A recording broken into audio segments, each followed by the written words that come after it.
Good evening, friends. My name is Bobby Trice, and I serve Friends as FCNL's Quaker Outreach Coordinator. I'm really excited to welcome you to our March Quaker Changemaker event, Voting Rights, Racial Justice, and the Quaker Call to Action. Before we get into it, I'm going to pass things to my colleague, Emma, to share how we'll be gathering this evening. Thanks, Bobby, and hi, friends. Great to see you all this evening. My name is Emma Holbert, and I'm the Program Assistant for Quaker Outreach at FCNL. And like Bobby said, I'll be running technology for this event this evening. So I just want to give you a few housekeeping items before we get into it. First, some of you have been doing this, but I would love to welcome you all to say hello in the chat.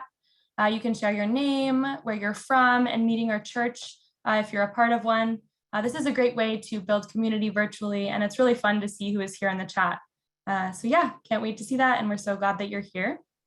As you can see, we are recording this evening's speaker portions, but the audience will not be included in this recording for privacy reasons.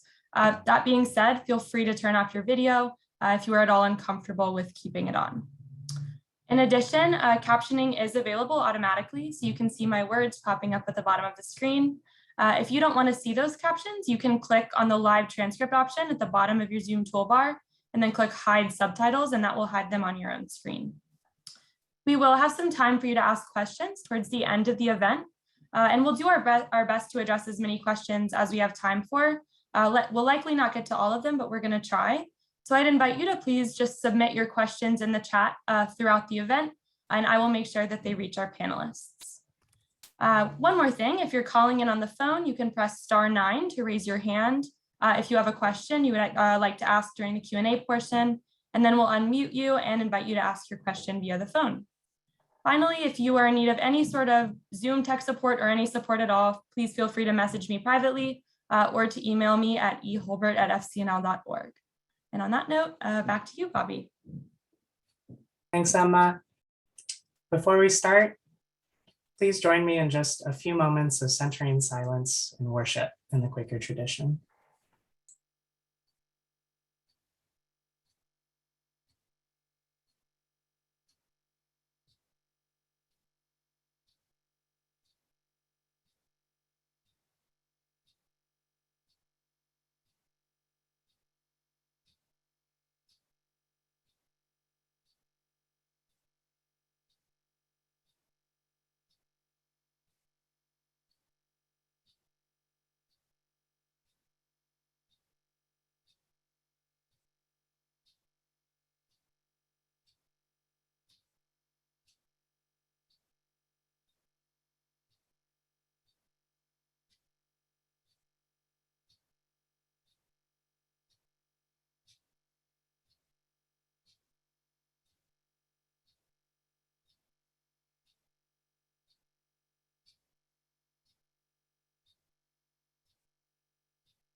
Welcome again, friends, to Voting Rights, Racial Justice, and the Quaker Call to Action.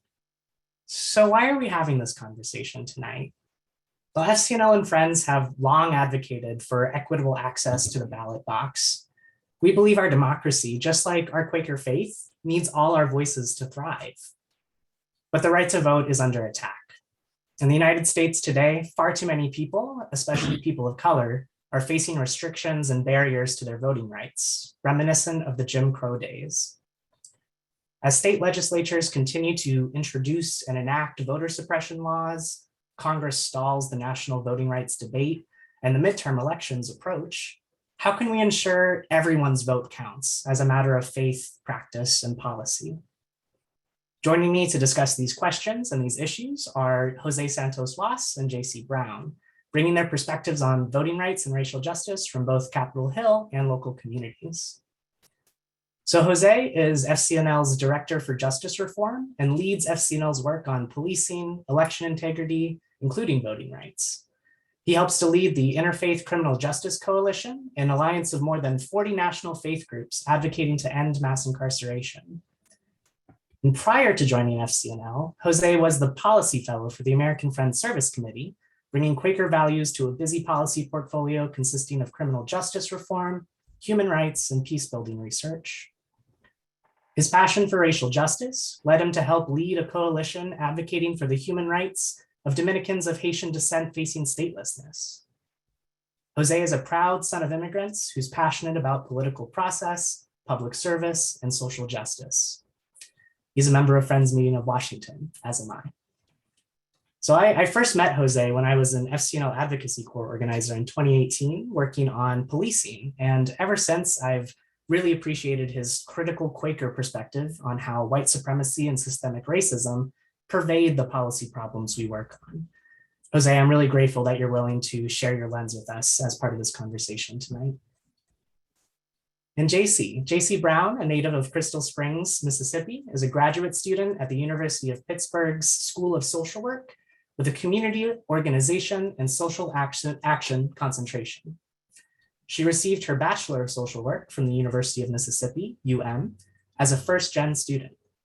And during her undergraduate career, she was a Mississippi Votes Democracy in Action Fellow, where she advocated for voting rights and student civic engagement. Jaycee also led the inaugural team of voting ambassadors at UM that aimed to increase political literacy and participation among students. When she's not writing research papers, you can find her cuddled up with her cat Stevie Rose, and a good book.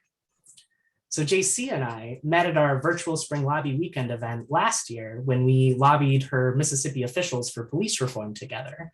And Jaycee, in just our few interactions over Zoom, I learned a little bit more about your voting rights organizing work, and I really felt your passion for student civic engagement and democratic participation shine through.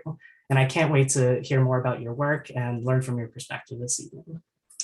So welcome to you both.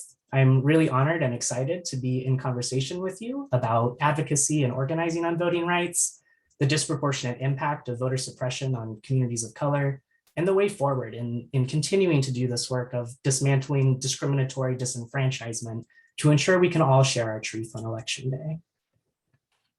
So let's jump right into it. To start us off, how did you get involved in voting rights work, and what does your work look like now? Jose, do you want to start us? Yeah, so I actually came to this work when I was a policy fellow at the American Friends Service Committee, and I would come pretty regularly to FCNL's offices, and I just really loved the people, and I regularly attended the Faithful Democracy Coalition meetings, where we discussed campaign finance reform, how money drives what gets passed in Congress. And just a note on that, the average House race is in excess of $1.4 million, and the average Senate race, $10.5 million for every cycle. That's average. There are many races that are a lot more expensive. So money really drives the conversation. And that's really how I got introduced to the issues of democracy reform. And for me, I always connect there being that of God in everyone. And that's such a powerful theology and way of living your life. And friends have led us to work on these issues through a lens of that theology, that when we all participate, when we all have value, our system is stronger.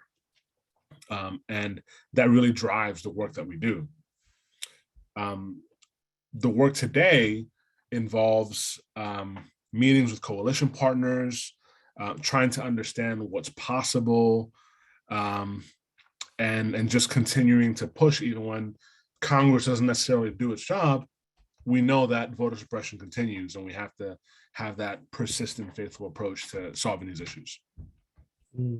Thanks, Jose. And Jaycee, how about you? How did you first get involved in this work? What does your work look like now? And what values are you grounded in when you approach this work? Yeah, so I never thought that I would be doing this work. I didn't really think there was a space for me in this work from the environment that I was raised in. But I started this journey in 2020, so the beginning of the pandemic for us, protests happening across the nation, the media showing senseless murders of Black people by police. It was an overwhelming time, to say the least. But I felt called to apply for the Democracy in Action Fellowship with Mississippi Votes, which is an amazing organization back home that does a lot of voter access work and a lot of policy advocacy and voting rights. And with that work, I was really responsible for increasing student civic engagement on my campus and getting people informed about what's on the ballot in 2020, because we had a lot of important initiatives on the Mississippi ballot, including overturning a Jim Crow era election law, very important stuff, and changing our state flag from the Confederate flag. So we were really pushing education and knowledge around these ballot initiatives and the candidates who were running. And also, like you said in my bio, I led our first voter engagement, voter ambassadors team that year. It was a group of 11 students, and we were also responsible for increasing political literacy on campus. We did that through webinars, through tabling as much as we could with the pandemic. It was very hard work in 2020, trying to connect with people face to face. So most of it was virtual. And my work now, well, I'm in graduate school, so a lot of my work involves those research papers. I've really tailored my graduate school experience to voting rights and voter engagement. So I researched things about felony disenfranchisement, about modernizing election processes across the US.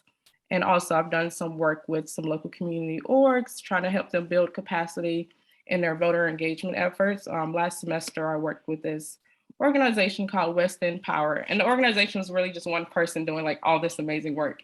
And so she really needed some capacity building and some help doing this important work with Black and Brown communities in the West End of Pittsburgh.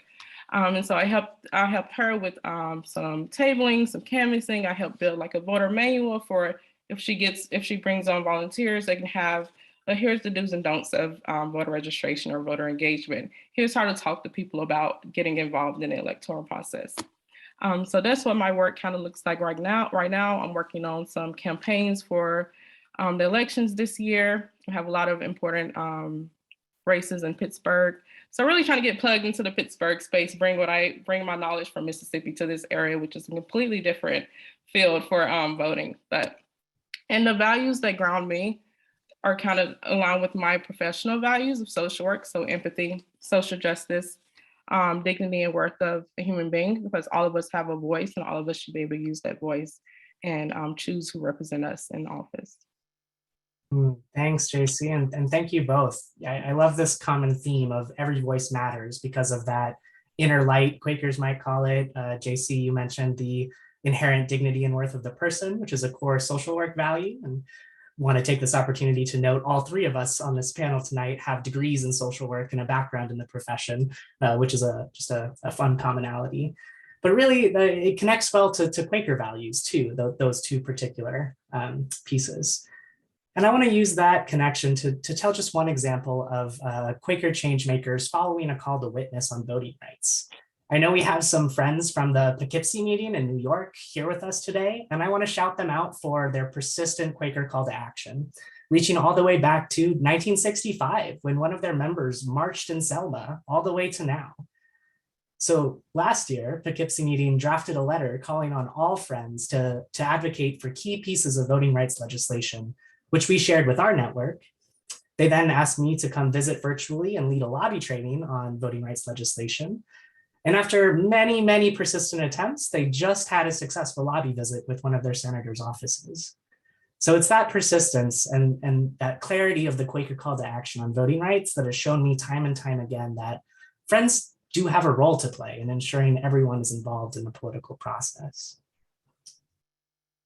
And as I mentioned in the opening, we know voter suppression has a long legacy rooted in discriminatory efforts to limit the political participation of people of color. So how does your voting rights advocacy and organizing work address voter suppression as a racial justice issue? And what responsibility do white friends, white folk have to ally in this work? Jaycee, do you want to start us off this time? Yeah, sure. So I believe voting rights is all about access and knowledge, which automatically transfers to the racial justice lens of it. Like I said, I grew up in a family where voting wasn't really like a thing. Like I didn't see people going to the polls. I didn't see outreach being done to my community around voting. So for some people, they don't have that knowledge. They don't have that access to who's on the ballot or how do I get registered to vote, which is it's just an outdated process in Mississippi.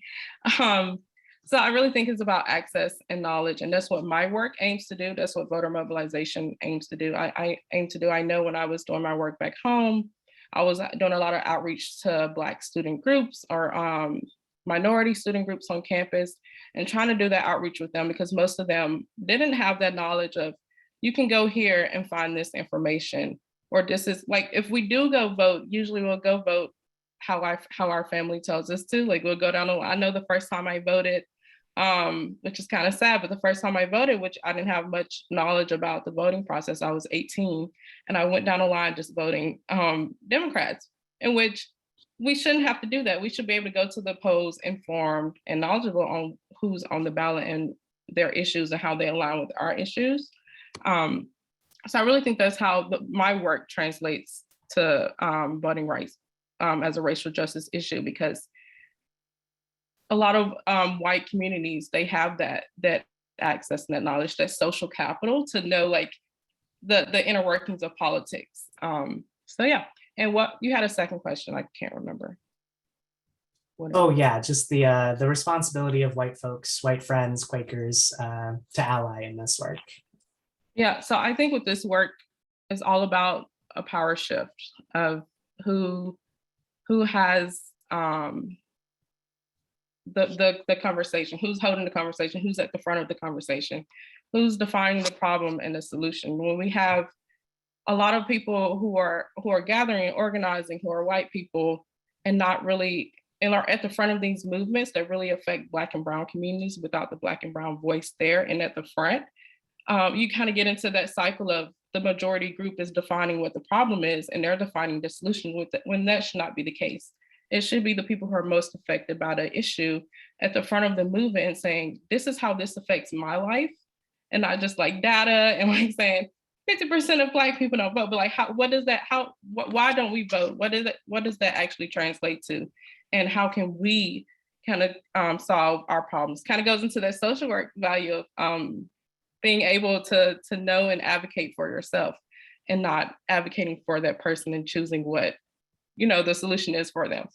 So I really think it's about shifting power from white people to the Black and Brown communities. And when we talk about that, even when running for office, we need white people to be able to step back, because we talk about we need more representation in politics. We need more Black women in politics, but that means that we need more white people out of politics. There has to be a shift in power in the way that we think about who's at the front of these movements and how are we defining these problems. I can go on and on about that, but I'm going to cut it off there. Thank you, Jaycee. Oh my God, I wish we had so much more time so that we could just go on and on and on. I love that connection you made to agency and to self-determination, as a social work value as well. Jose, how about you? Yeah, my parents fled autocracy and were economic migrants as well. I was raised first generation American and Black in America. We were not the ones reaching out to elected representatives. We had our work, we were middle class, we had a little bit of TV here and there, dinner was around the table, but politics wasn't really a part of our discussion. We weren't really involved. And we have to think about that, because so many are left out of the process because it's not made for them. These systems are made to privilege white and wealthy people. And going back to what I said before about the enormous sums of money that go into campaigns, they privilege those same white wealthy people that are already in office. And it also creates a block on any kind of progress because these systems continue to benefit them. And it's important that while we advocate and lobby, that we communicate and democratize the way these systems work and how policies operate in our society. Not everyone has access to the same information. I think back to the first contact I had with my senator. That was when I interviewed for a job in the US Senate back in 2011. This is a racial justice effort. And when we help people up as we climb in our lobbying and our advocacy, we're making the system better for all of us. And like Jaycee was saying, we need to spread power and make sure that impacted communities, Black and brown people, are part of the discussion and have power.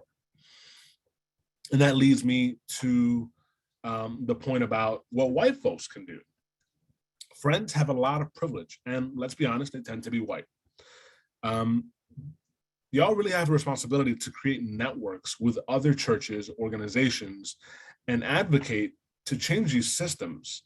And I always think back to when I lived in DC. There was WIN, the Washington Interfaith Network, and the friends at my meeting where I became a member, Friends Meeting in Washington, oftentimes advocate for affordable housing in the very expensive DC, and that's what I would love to see more of Friends doing around the country, in creating networks, because we really have access to a lot of information that, if you look at our website, it's not going to look like CNN.com. It's going to have actually a lot more information and quite a bit of up-to-date news on what's happening in Congress that affects everyday people. And we often see that those closest to the problem and the pain are most often the ones that have the best solutions to those problems, but are most furthest removed from those resources. And we have to make sure that we can create better partnerships, to how the Reverend Barber, the leader of the Poor People's Campaign, said, create fusion coalitions of Quakers and Black churches and Episcopalians and Jews, to break down these systems that, like I said, privilege the wealthy and the powerful. Thank you, Jose and Jaycee, both for sharing those stories and those perspectives. It really demonstrates that need for white folks to practice humility, to stand aside, to act in solidarity. And the way you're both talking about shifting this dominant political power structure reminds me of a friend, Jerry Williams. She wrote a sort of call to white Quakers and other white folk called "So You Want to Be a White Ally," where she writes sort of a problem statement of voter suppression as an aspect of racial justice, of systemic racism. She writes, "Voter suppression then translates into a kind of civic murder. It nullifies our standing and agency as citizens, reducing the odds that people of color can ever change the conditions that oppress us," quoting, "through our participation in the electoral system. It is the very essence of structural racism," end quote. And she goes on to recommend several actions white friends can take to ally in the struggle to advance voting rights through election work, voter outreach, advocacy, and more. But speaking of actions, could you both talk about this particular moment in the struggle for voting rights? Jose, what are the developments in Congress we should be paying attention to and lobbying for this year? We have seen some really positive. Sorry. No, you're good. I just wanted to add one, if that's okay. I just want to add one point to what Bobby said. With allyship, and I think of allyship, and I learned this last semester, as allyship versus being an accomplice. So being an ally is more like you're kind of involved in the activism work, you're talking to your friends and family about it. And really that accomplice work is like you're willing to be uncomfortable and give up something. Like you're willing to move, like to move out of the places of power and give space and opportunity for those who should be in those positions. So I just wanted to add a little tidbit about allyship versus being an accomplice in these movements and in voting rights as a racial justice issue. Yeah, thanks, Jaycee. That's a really important frame. And the way we use language absolutely has so many assumptions baked into it. That's a really helpful conceptual frame shift. Just like we're shifting power, we have to shift how we think of how white people think of ourselves in movements. Yeah. All right, Jose, want to go on and tell us about this legislative moment? Yeah. So we've seen some pretty positive developments in the sphere of voting rights.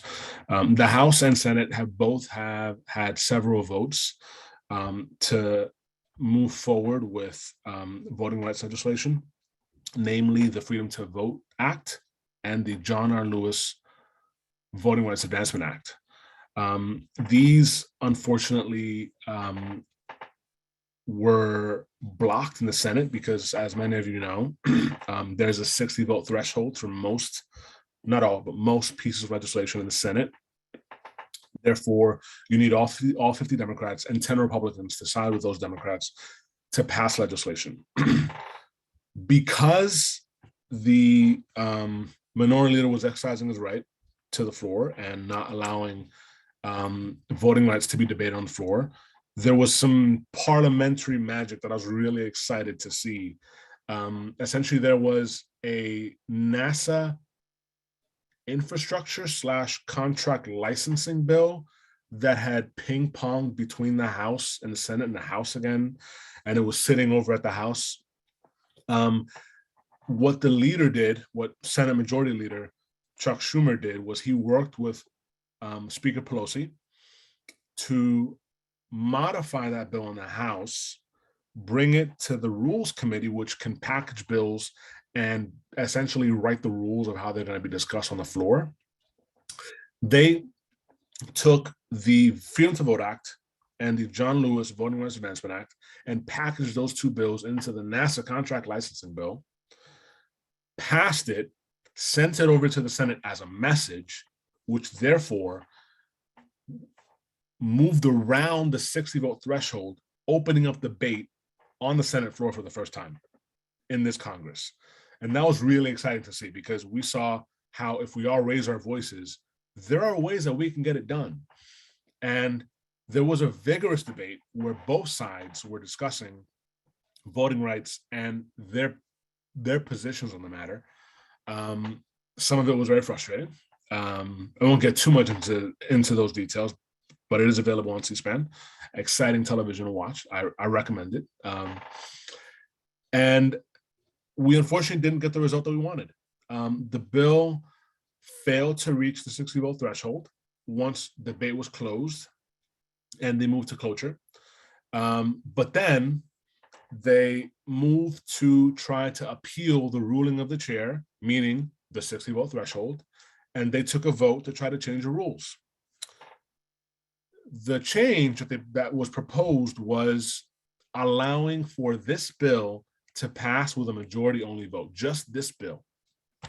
So essentially a carve out for the filibuster for voting rights, for the Freedom to Vote John R. Lewis Act, these two bills packaged together. That vote unfortunately also failed, and two Democrats sided with 50 Republicans to uphold the filibuster and not allow for a simple majority vote on that bill.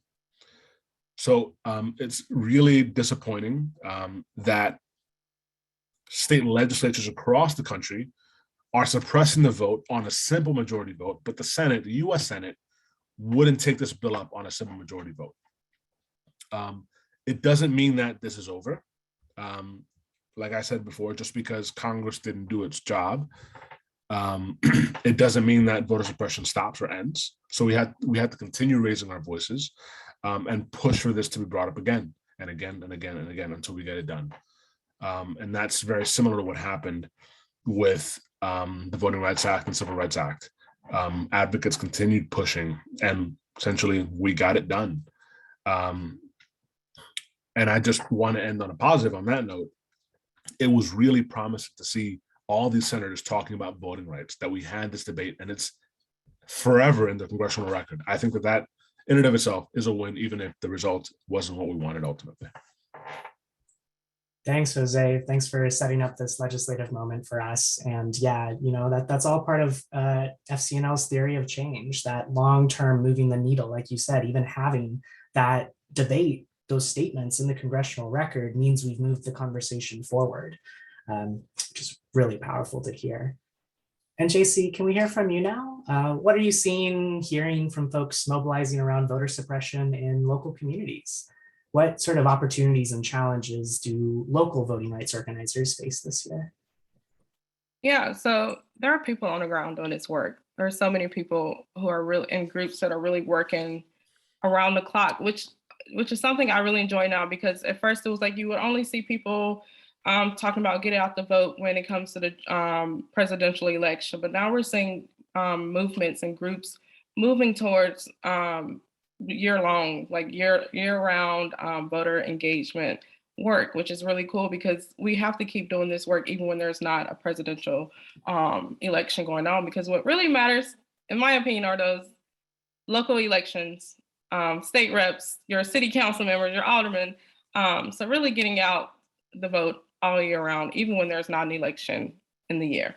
But yeah, there are people working and doing this work and trying to create a space where more people feel accessible.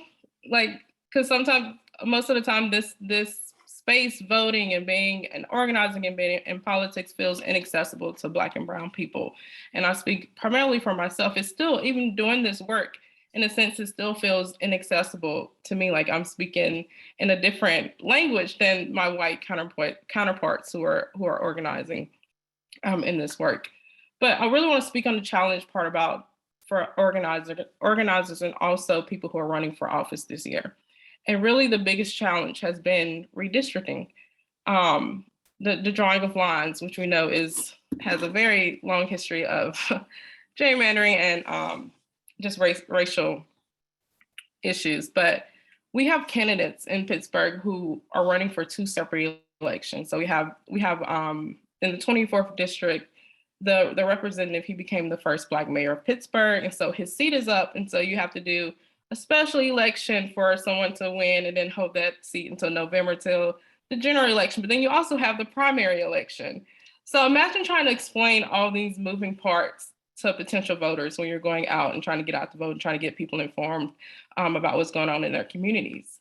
And only like maybe a couple of weeks ago were the lines officially like drawn and released, and then petitioning periods were only released like a week ago before, and the special election is on April 5th. Imagine trying to organize around all these moving parts. And the people that I'm working with and the people that I'm seeing who are running for this office are grassroots organizers, are people who have been in their communities doing this work, but also people who aren't incumbents, who don't have that insider knowledge of politics and electoral process, who are doing this as a grassroots campaign, who are working with local organizations with money coming from potential voters and from local orgs. So it's not like they're in the inside and they have like the support that maybe incumbents have, or maybe people in the higher income bracket, or just people with that social capital part is very important, because money comes from people you know, and if the people you know have money, they're going to give it to you. But these people are coming from just these local communities and people who are doing this work on the ground. So it's been kind of a mess with organizing around getting people out to vote this year for midterms. And part of that has been the main part of that has been redistricting. So that's really been a challenge this year, with getting people organized and getting people involved in this electoral process, trying to explain 3 different races for one position to potential voters. It gets messy. Yeah, that's what it's a fun time right now, running for office and being someone who doesn't have the insider knowledge of how it all works, and you're just trying to make a change in your community. But it's really great to see these the people I'm working with are Black candidates coming from the communities and raising their voice and getting people excited about the election, because even though they're facing all these challenges, they're still going out and talking to people in the rain in the Pittsburgh. Pittsburgh has interesting weather, but yeah, so people are still out here doing this work. And even for the national legislation, there are groups who are calling their representatives and senators in DC who are advocating for these policies, who are trying to get their voice out and trying to really advocate for what they believe should be happening on a federal level, kind of connecting it to Jose's point of the legislation that's trying to be passed federally. Yeah, thank you. Thank you both. So what I'm hearing kind of from you both is that this moment is bittersweet. We're not making the strides at the speed we'd hoped for, but we have pushed the conversation forward significantly, and we're staying engaged. Young folks running for office, getting out the vote on the ground, being excited about navigating these electoral challenges. And some of those same folks lobbying with us, advocating through other groups to change national legislation way up at the systems level. And apart from our advocacy on voting rights, FCNL did do some get out the vote work in 2020 with our young adult program participants. And we actually just partnered again with a voter registration organization called Headcount earlier this month to register people to vote at our Spring Labby Weekend Young Adult Advocacy Conference. But now I want to zoom out a little bit before we take some questions from the audience. What are we trying to get to with this work on voting rights? What does success look like? How do you see that change happening? And what are the different pieces that need to come together for voting rights to advance? You were starting to sort of hint at this, Jaycee, but I'd love to hear you speak to it directly. Yeah. So one, definitely more expansive policies being introduced, both at a state level and a federal level, than restricting ones that are steadily trying to restrict voting rights. I want to see more conversation around felony disenfranchisement. Felony disenfranchisement is an exact example of voter suppression. When you look at the numbers in Mississippi has 23 specific disenfranchising crimes that if you're convicted of, you lose your right to vote, and it's not automatically restored after completing all your sentencing requirements. You have two ways: you can get a pardon from the governor, or you can get a bill passed in your name through the House of Representatives, I believe. So imagine trying to get your right to vote back after completing your sentencing requirements, and a high number of those bills aren't passed to get people their right to vote back. And when you look at those numbers of felony disenfranchisement in Mississippi, guess who has the highest percentage? Black and brown communities. So felony disenfranchisement, we really have to tackle that issue, and really federally having something minimal, like minimal requirements, because even in different states, some states, you regain your right to vote automatically after you finish your sentencing requirements. Some states don't have very specific felony crimes that if you're convicted of, you lose your right to vote. So we need federal legislation and also state legislation.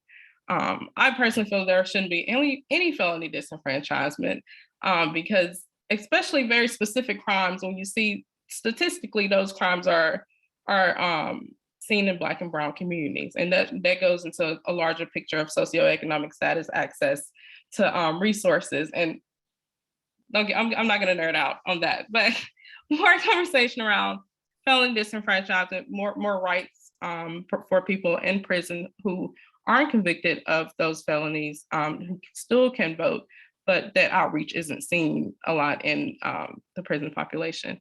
And also modernizing our voter registration. Like Mississippi has, I know I talk about Mississippi a lot, but that's my home, that's what I know. And even comparing it to Pennsylvania has online voter registration, early voting. Mississippi, you have your paper ballot and you fill that out. If you mess it up, you get another paper application, and then you send it again. It is outdated. There should be no reason that we don't have online easy voter registration. So even just small things like that can go a long way in getting more people involved in the electoral process. And of course, seeing more progressive Black and brown people in office, especially Black women in office, and making that feel more accessible to young Black and brown people across the nation. So that's what I feel like would be success for me. And how about you, Jose? Well, I have a pragmatic view for success and a vision for what near utopia could look like. I would say pragmatic, let's pass the Freedom to Vote John R. Lewis Act. That's minimum basic standards at the federal level to expand access to the ballot box. Like Jaycee said, felony re-enfranchisement, so people who have been convicted of crimes can get their votes, can be able to vote again. So passage of this bill would be a pragmatic, huge win and a success. Also tearing down the excessive influence of money in politics. This bill would begin to address it. In terms of a very big, broad vision for what success would look like, Vermont and Maine are definitely onto something. You can vote inside of a prison. Not only is there felony re-enfranchisement, but you can vote in prison. Low literacy rates mean that many don't, but that's a huge plus that we should have all across the country. And I believe DC recently passed that as well. But there are some obvious challenges because DC incarcerated people are incarcerated in the federal system in the BOP. So that creates challenges. I would say immigrants being able to vote, they contribute to our communities, they pay taxes, payroll taxes, and don't see very many of the benefits. They should be able to vote. I think open primaries so that anyone can vote in any primary election. I would also say getting money out of politics altogether and potentially having a defined set of monies that come from public coffers to fund campaigns, a reasonable amount to be able to communicate with constituencies, not millions of dollars. Early voting everywhere. Mail by vote absentee balloting on demand. If you want it, you can have it. Not you need an excuse in some states. There's a lot that we can do because there's a lot of problems. I sometimes think about Senator Warnock's statement on the floor. He said that some people don't want some people to vote. And that's the unfortunate truth. And there's a lot of undoing that we have to do to be able to have us be at a true democracy where everyone's voice really does matter. All your voices matter, but unfortunately, we are shutting some voices down. Thank you both so much. I think it is time to take some questions from the audience. So a quick reminder to drop your questions in the chat. I've been seeing some great ones come through. We are only going to be taking questions via the chat during this event. So if you have one, please submit it there. So I'm going to go with this question from Dove John. How do we Friends influence white and Black Republican legislators to pass the John R. Lewis Act? Jose, do you want to start off with that one? So sorry, the question was, how do you convince legislators to pass the bill? Yeah. With Democrats, it's easy. They already did. They already voted in favor of it. So it's really a question of continuing to press them so that this doesn't go away just because Congress did its job. They can't just take their ball and go home. They need to continue pushing for this. They can hold events, talk to their Republican colleagues, they can travel, host events, do public engagement and talking about the bill. It's very complex, it's very large, it's over 700 pages. There's still a lot more that they can do. With Republicans, I think it's incumbent upon them to realize that we have high ideals as a country and we very often fail to meet those ideals. Not everyone can vote equally. Sharing with them that when we all have a voice in the system, we all do better because the system is stronger. Sharing with them that mail by voting was a very prominent plank in the Republican Party platform because a lot of older people tend to vote Republican and they like vote by mail. So a lot of Republicans really liked vote by mail before the pandemic, before everybody liked vote by mail. So I would just say there's a lot to do to convince Republicans and also remind them of the clause in the Constitution that says that although states and localities are the ones that are the primary authors of the laws and regulations of elections, ultimately Congress can determine the place and manner and time of federal elections, and they have a right to do that, and they should set minimum standards, just like we did with the Voting Rights Act. It's not too long ago that a Black person had to count the bubbles in a bar of soap to be able to register to vote, and reminding them that we missed the mark a lot. And right now we are missing the mark. We're trying to keep people out from the system and we're trying to shut people down. And it's important that we all have a voice in this and just kind of reminding them of that. Thanks, Jose. This is maybe a question for Jaycee from Karen. Karen's wondering, what are some good groups to get information for voter education purposes? You know, organizations who vet candidates to focus on justice issues and civil rights, and then use that to educate voters. Do you have any good organizations that you look to? So you said to vet candidates, like organizations specifically for vetting candidates? Was that the question? Yeah, or some organizations put out sort of voter guides where they've looked at candidate stances. I'm curious if you have any organizations that you really like who put out good resources for voters. I really just look at I'm a research person, so I'm just always Googling stuff and looking up stuff. So I do a lot of my research on my own. But I really focus on like local organizations or local advocacy groups who are doing work in voter registration or voter engagement, because usually they are putting out literature on candidates.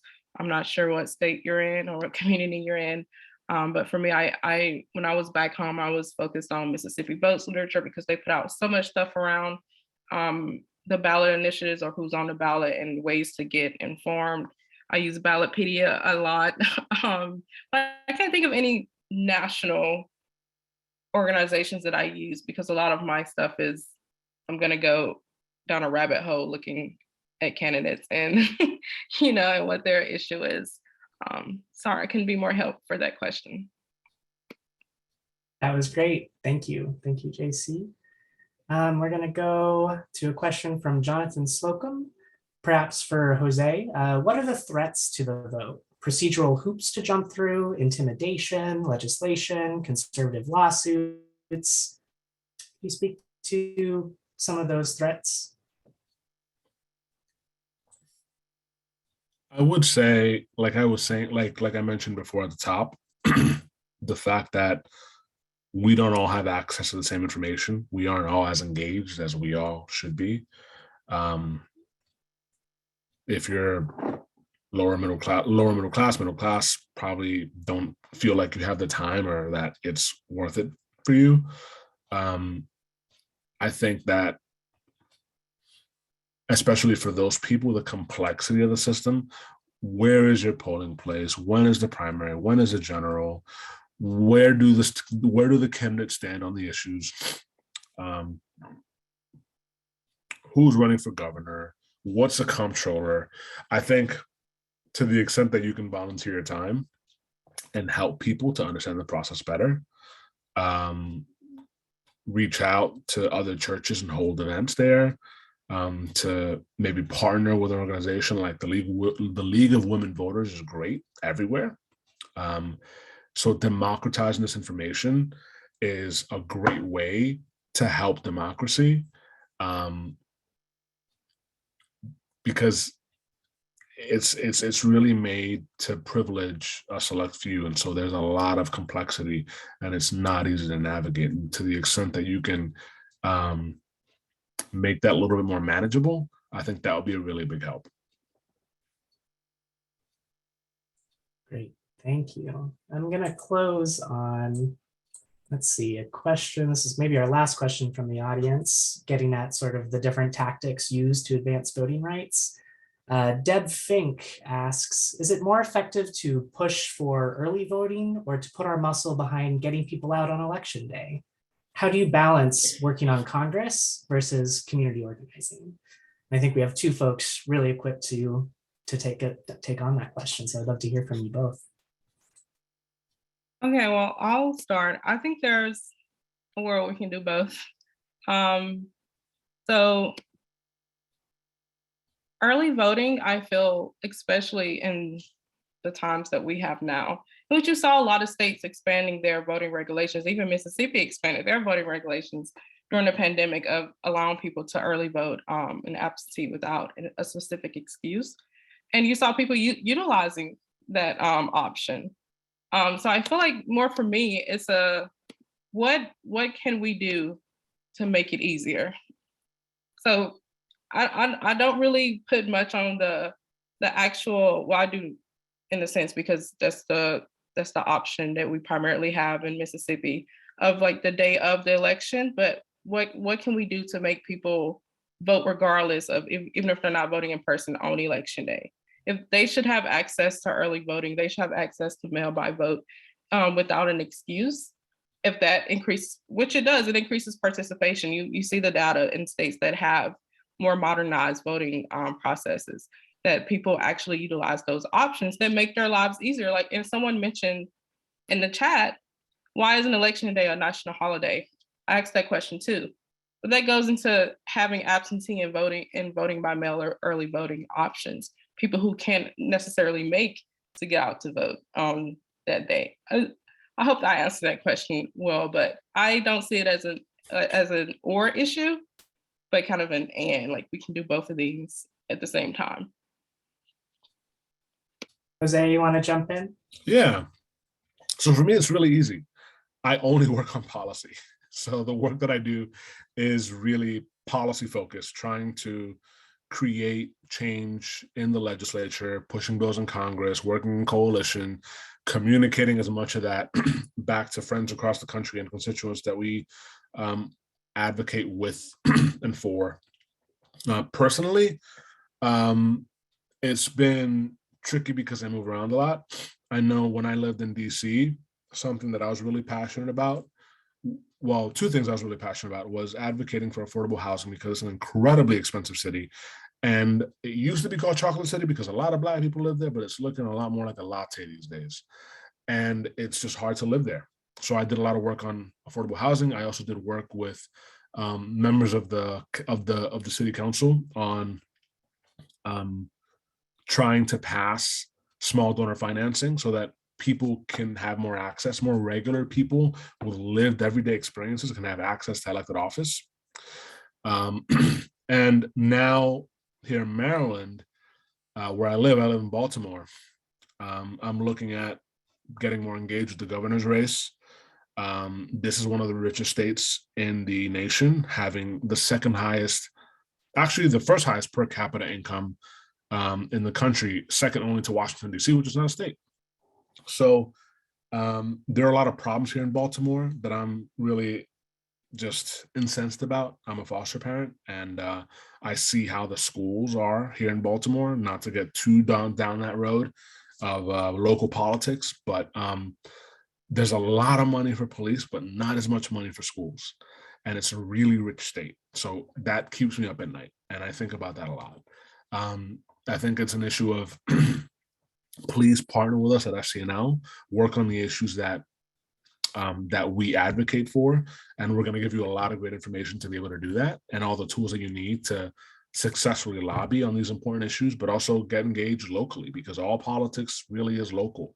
And even your federal legislators are going to care about this, because what I said about Baltimore and my frustration with how much money we put into the police and schools, you can say the same exact thing about the federal government. We put so much money into the military, but affordable housing, diplomacy, that really gets short shrift. So there's no shortage of issues to be passionate about. And I think if you can go into campaign season and getting involved locally with your faith, your morals, and those policy issues, you're going to do really well, because a lot of campaigning is very reductive. What is the other guy or gal doing? They're terrible, vote for me. It's really superficial, and there's oftentimes not as much talk on the issue. So again, your faith, your morals, your values, and keeping your eye on the prize and talking about the policy issues, and you can't go wrong. And also read our blogs. We publish really great stuff, and we do a lot of great work at FCNL. Thanks so much, Jose. And thank you so much, audience, for submitting such wonderful questions. Unfortunately, we are not able to take any more during the event. And I want to close us on one last question for you both. What's a story from your work that brings you hope and sustains you in this work? Jose, do you want to start us off? Yeah, sure. So I kind of want to use my parliamentary magic story from before, but I'm not going to reuse it. That kind of excites me a lot. I'll say, going back again to the words of Senator Raphael Warnock of Georgia. He said, and I believe this was during the voting rights debate, the country is stuck between January 5th and January 6th. On January 5th, 2021, Georgia for the first time elected a Black senator and a Jewish senator. On January 6th, a number of Americans attempted to carry out a coup and overturn a democratically elected president. we need to really make up our minds as to who we want to be. Do we want to be in America on January 5th or in America on January 6th? And I see so much progress every single day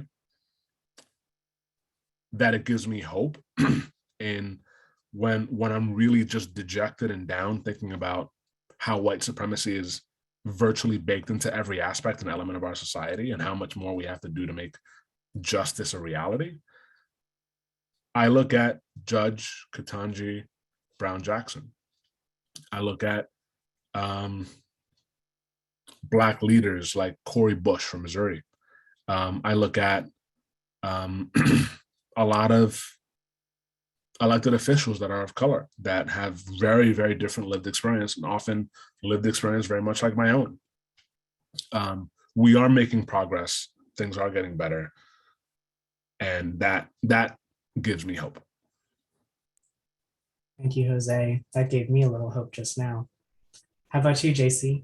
What gives you I hope? have to follow that. That was very inspirational. But I always think back to when I first started this work. I can't even remember if I think I was a junior in college in 2020. Time is different now since the pandemic. But it was very hard organizing in the pandemic. And finally, at one point, I was able to host a physical voter registration drive on campus. And I was getting someone registered. I was helping them fill out their application. They were a freshman student. They were very excited. They didn't know much about what was on the ballot. They didn't really know anything. So I literally walked them step by step through the process. I took their application to the circuit clerk, and whenever they got their voter registration card, they emailed me saying they got it and they were excited. And then when they actually voted, they emailed me and said, I voted for the first time.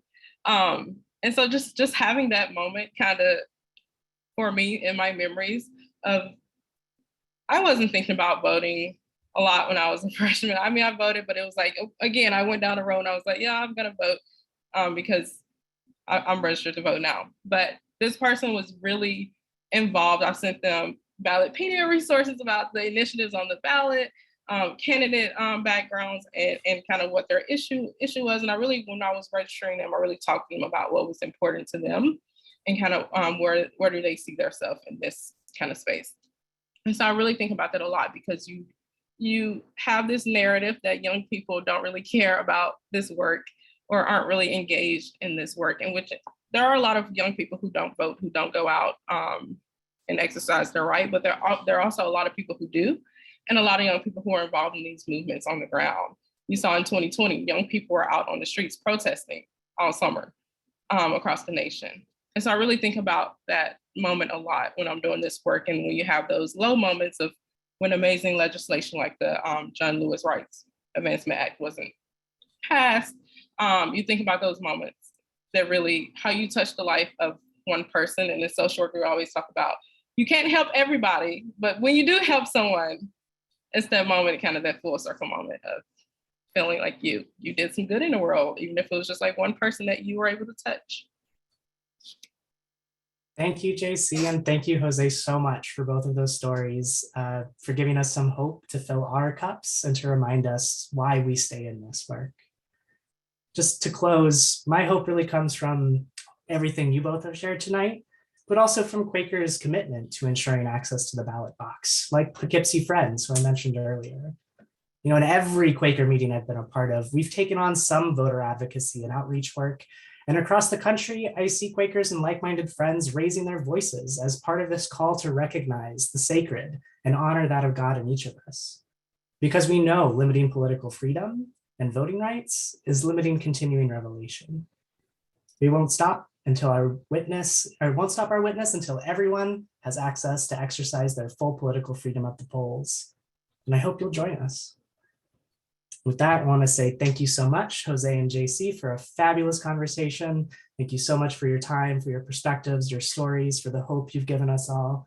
And I'll turn it over to Emma to close us up.